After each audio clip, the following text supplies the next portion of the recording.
香港500尺私樓2房1廳嘅家私點樣設計？大家好，我係 Simon， 今日我哋嚟到洪水橋樂叫軒，帶大家睇一套500尺面積2房1廳嘅家私設計案例。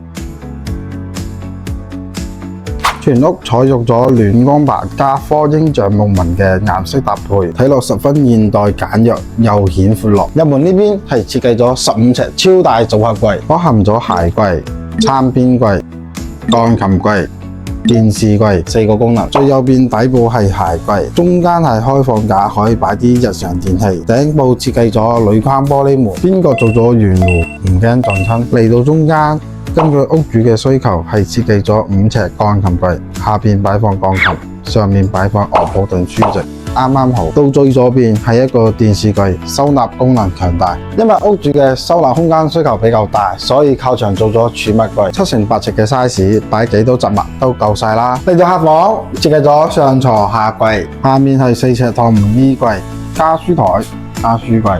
書台靠牆，採光充足，小朋友學習都勤力啲。呢邊係用樓梯蓋上落，入面仲可以儲物，一啲空間都冇嘥到，剩低呢啲空間都用到盡，做埋洗衣櫃。最後嚟到主人房，設計咗5尺油壓床，床底有好大嘅儲物空間。床頭隔離做咗轉角衣櫃加梳妝台，床尾隔離做咗書台加書櫃，辦公空間唔少得。好啦，今日就嚟睇到呢度啦。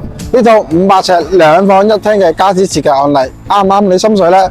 如果你都需要訂做家私，即刻 PM 我，幫你免費設計報價啦。